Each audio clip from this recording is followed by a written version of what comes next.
Have you ever wondered if your well-meaning support might actually be holding your family back?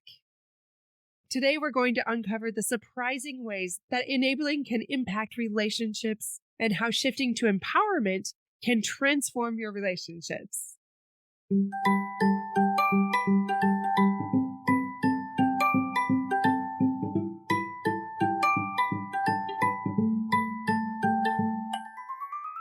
Hey parents, welcome to Fulfillment Therapy. Do you want to raise your kids better and have a stronger marriage? Are you up late at night researching marriage and parenting tools and self-care tips?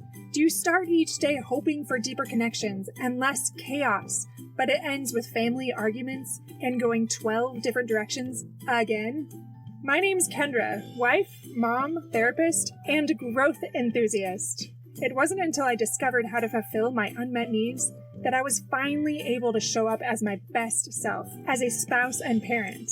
I realized that by meeting my needs, I could more fully meet the needs of my family with more energy and less resentment. In this podcast, I teach parents skills like boundary setting, prioritizing personal needs, communication, and claiming ownership. Just like my clients, you'll be shocked by the improvement in your marriage, parenting, and personal life when you focus on fulfilling your important unmet needs. Ready to prioritize yourself so you can quit mentally throat punching people? Then grab those earbuds and head outside, and let's rock and talk.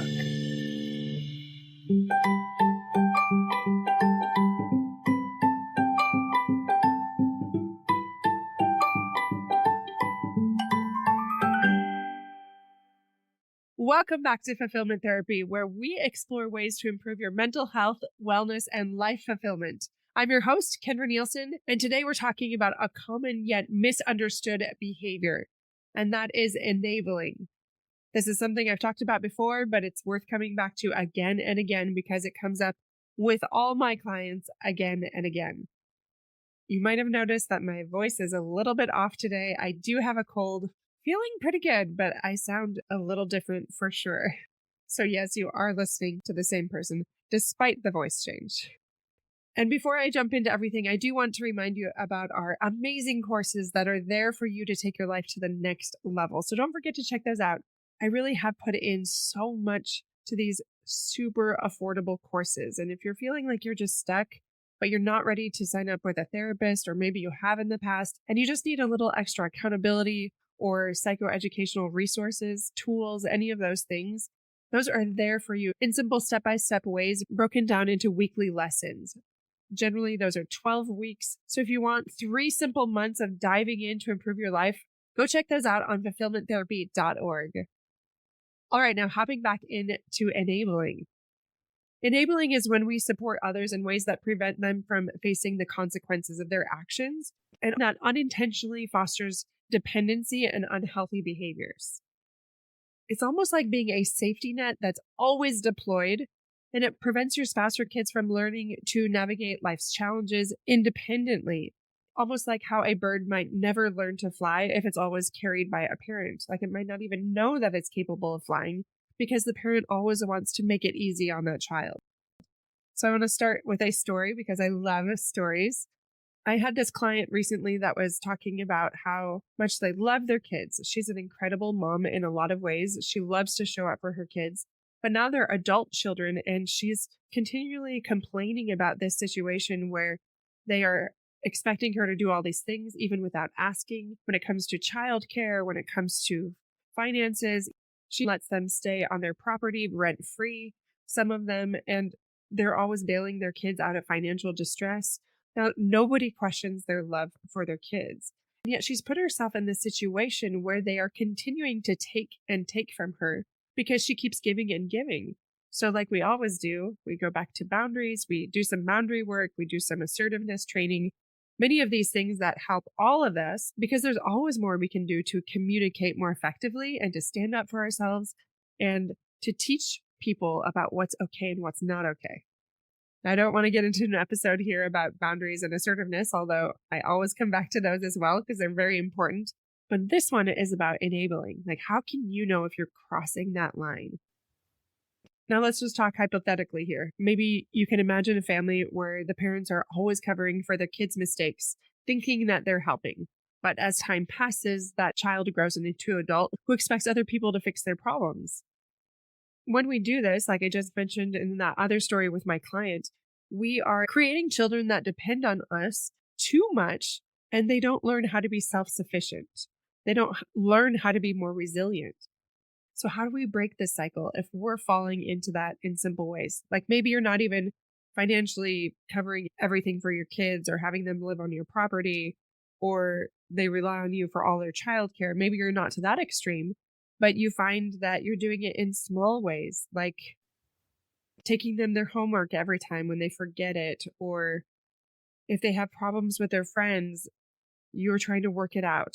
There's a friend that I have that often will text me if there's problems between our kids, and I will never engage in that. Though you might be different here, but I don't want to teach my kids that they are incapable of handling their conflict. I encourage them to talk about it.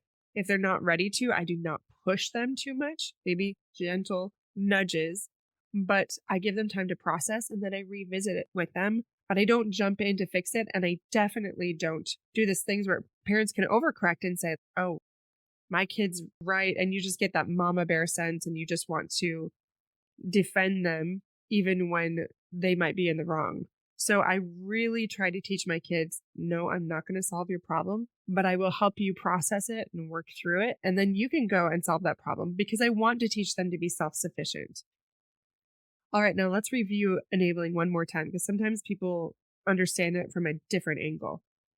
So enabling involves supporting someone in a way that prevents them from facing those consequences for their actions, which again leads to that dependency and those unhealthy behaviors. Like maybe you've noticed it in friends or family members where the kids are too shy and they don't want to do anything and their parents feel bad for them, so they do it for them. That is just making them more shy and perpetuating that problem, and it's not teaching them to be self-sufficient. Now, it doesn't mean we can't help them in small ways, but are you crossing that line into enabling? Dr. Robyn Gobbel said, enabling involves justifying or indirectly supporting someone else's potentially harmful behavior. So do you find yourself going back to that justification? That's a good warning sign that you are enabling. With a lot of my clients, that first one that pops up is often financial enabling. So do you provide unnecessary financial support, such as giving monthly allowance or paying bills without accountability? One way I noticed that I was almost going to jump in to save my daughter recently was she signed up for a bunch of extracurricular trips that she wanted to do, and she minimized it and said, oh, it's nothing, it's not a big deal. Yeah, it's covered financially, because she really wanted to go. She didn't want us to know that it was more money. Like some of them were even like $500 or more. And we trusted her and we didn't realize that there was a fee attached. And when we did, she's like, oh, I'll take care of it. Or I did take care of it. She wasn't being completely honest. She was avoiding things in some cases. And it ended up that she's about to graduate and now she has a $1,000 bill on her school account. And I had been asking about that repeatedly for a while. And it turns out she missed out on opportunities for reimbursement for different things because of it. And I really want to save her from that pain. And yet she's not going to learn her lesson if I keep bailing her out. So my husband and I chose to allow her to experience that pain and the discomfort for herself. That meant talking to her teachers herself, the principal herself, working extra hours to make up for that, doing those things so she can still get her diploma. Are you too quick to jump in to save your kids? Are you enabling them and robbing them of an opportunity to learn? Another thing we can do is emotionally enable our kids. If we're consistently boosting their self-esteem with blame-deflecting phrases like they're just jealous or something like that, or, oh, it's a them problem, or focusing on their flaws instead of teaching them to take ownership, then we are emotionally enabling our kids and teaching them to be a victim, teaching them to stay in that victim cycle instead of that ownership model, and preventing them from really thriving. So that's another way that I see it pop up with clients. Now let's talk about what it looks like to enable your spouse. Do you find yourself making excuses for your spouse or your partner over and over again, especially when they drop the ball and they're not as responsible? Maybe you handle all the household chores and don't address it when they fail to contribute at home. Maybe that's with meals or cleaning or whatever that is, but you find that you are giving maybe 80%, maybe 90%, and your spouse is not. And you are justifying that. You're making excuses because maybe you're a little embarrassed yourself. Or maybe you even financially bail them out of things like they racked up a bunch of debt on the credit card and didn't discuss it with you. Or other issues where you just tried to fix the problem so that it wouldn't turn into a fight. It is so empowering to get to that space where you allow them to have to clean up their mistakes. Now, I know there's sometimes a space where it does affect you. I've had that happen with some clients, but that's more the exception. Generally, you can allow them to clean up their own mess and not make excuses for them and allow them the discomfort of having to face their actions on their own. I want to go back to enabling kids for a minute. I also have had some clients that admit finally that they're even doing their kids' homework to protect them from the natural consequences of having a late assignment. And we definitely talk about how that crosses that line and doesn't teach them how to be more self-reliant or self-sufficient. And it doesn't give them the opportunity while they are under your roof to learn lessons. And you can help guide them through that as they face those consequences, even though it's not comfortable for us. We want to rescue them. That's natural. But resist that compulsion to rescue because it is not serving anyone, yourself included, because you're going to grow in resentment. You're going to decrease your confidence and your self-esteem as you continue to rescue. And it also creates resentment in that other person. And I'll do a podcast episode on that soon because I have a client that is now a grown adult that has talked to me a lot about what it feels like to grow up in a home where your parent enables you so much and how frustrating and annoying that is and how that affects them now as an adult. Let's just talk a little bit more about how we can recognize those enabling behaviors. Are you repeatedly making excuses for someone else's tardiness or their lack of effort or them not doing something? Are you covering for their mistakes, like shielding them from the consequences of their actions, such as maybe missed deadlines or others thinking poorly of them, maybe in your church, in your family, with friends? You find yourself even lying a little bit to put them in a better light because you're embarrassed, because that also reflects on you and maybe your family life, your married life, whatever that might be. Maybe you find yourself taking responsibility and doing the tasks for other people, like completing their work or running their errands, things like that. I will share a personal example here. My daughter, bless her soul, she has two parents that are therapists, so she very much talks like a therapist. She just turned 18 and she's wonderful. But she said, Mom, I can't get to that to help you right now. And I know you like things done quickly, but please don't do it for me and then get frustrated and resentful because you jumped in to do it before I did it because we have different timelines. And I just laughed and I was like, fair point. I will make a conscious effort to not jump in and do that for you and resent you. I will let you do it on your timetable as long as it is done tonight. And she had about 12 hours to do that. And she said, deal. So we both negotiated there. That's something that you can do. I like it done early. She likes it done late. She's a procrastinator. And yet we can both compromise and come to an agreement of it doesn't have to be my way. It doesn't have to be just your way, but we can meet in the middle and still both get our needs met. So that's one way that you can address enabling. And I'll go into that more in just a minute. Alfie Kohn said, if we want children to take responsibility for their own behavior, we must first give them responsibility. So make sure you are also giving them responsibility. Again, I'll talk about this a lot in the next few weeks with that one client that talked to me about what it was like to have a parent very lovingly do everything for you, but the message that's sent and how that creates so many problems now. Let me give you an example for a spouse. Maybe you're always covering for your spouse's poor performance at work or in something that another person was relying on them for. Maybe not even being truthful, like I mentioned before, or just minimizing it or casting it in a light that it takes away from that natural consequence that your spouse might face. I do want to just very briefly talk about the impact of enabling. I already alluded to some of this, but it creates resentment and burnout. Remember that beginning story about my client? She is incredibly burnt out as she's taking care of her grandkids and doing all of these things beyond her roles as a retired mother and empty nester. And she's starting to get more resentful, feeling like she's not appreciated and that she's being taken advantage of. And yet she's created that environment by not communicating assertively and setting boundaries and having that pattern for so long of over giving. It also creates that dependency.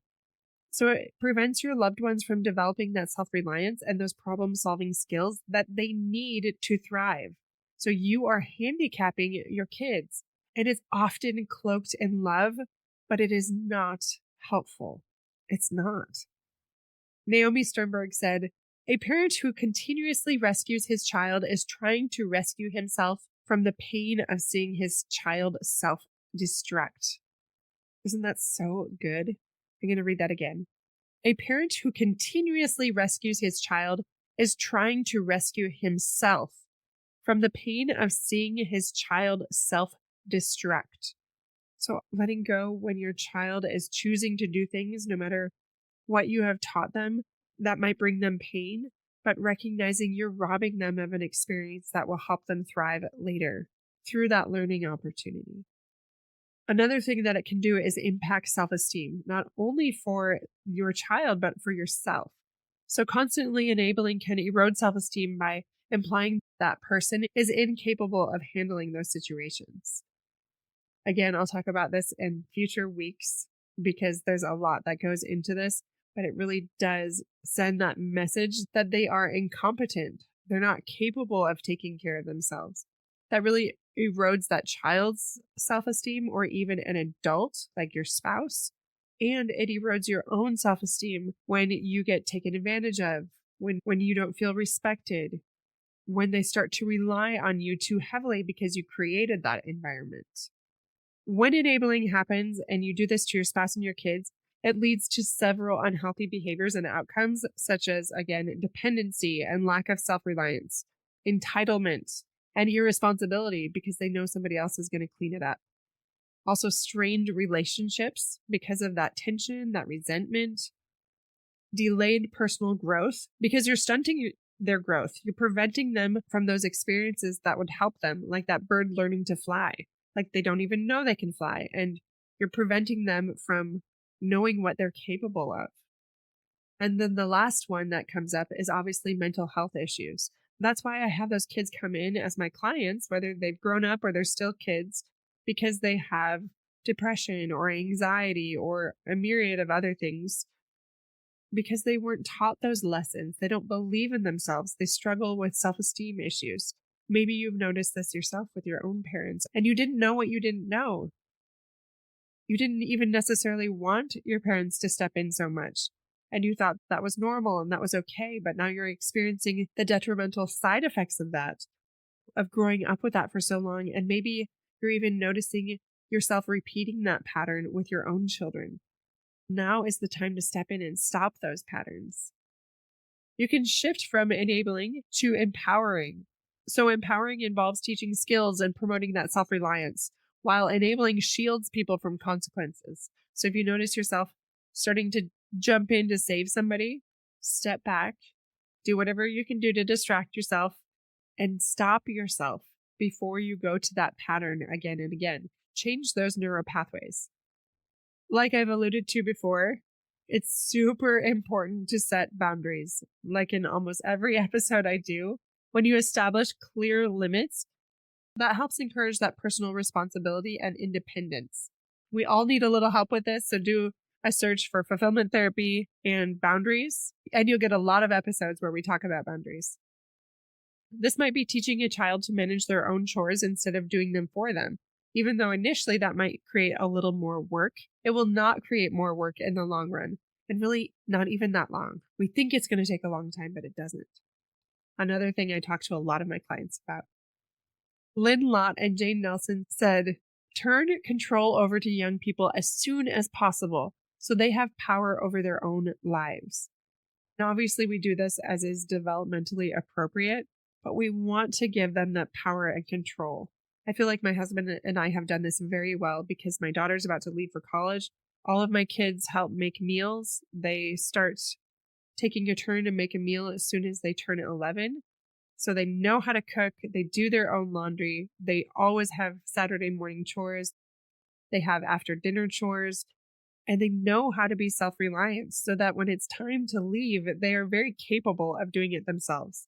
And if you think they're not, I challenge you to reevaluate that because there's likely a deeper layer that is keeping you both stuck.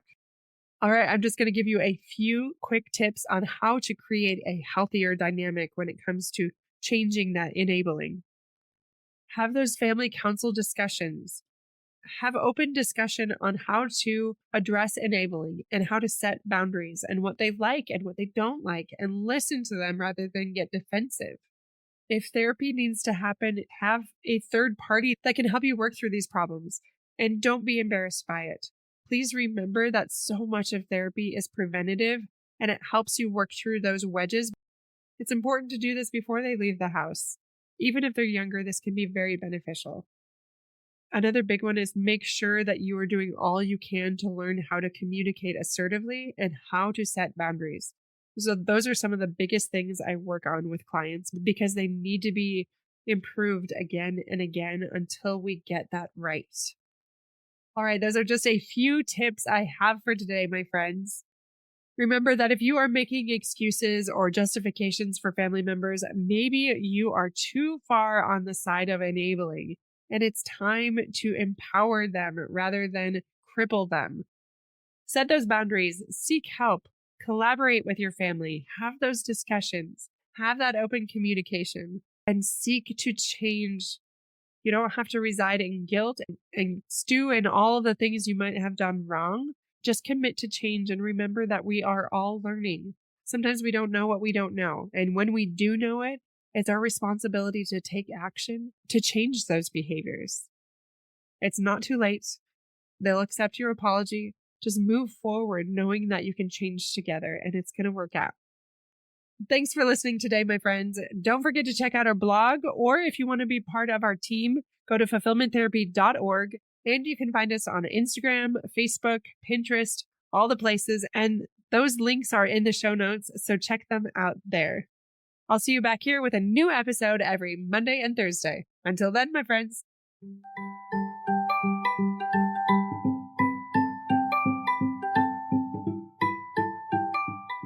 Hey friends, I hope you enjoyed today's episode. If you did, chances are someone else would too. Would you take 30 seconds to share this with a friend who's looking for greater family fulfillment? And while you're sharing, tell me what you think about the show by leaving a review on Apple Podcasts. It refuels me when I hear this podcast is helping you. No matter what your house or your hair looks like, I'll meet you back here every Monday and Thursday morning for more episodes. Until then.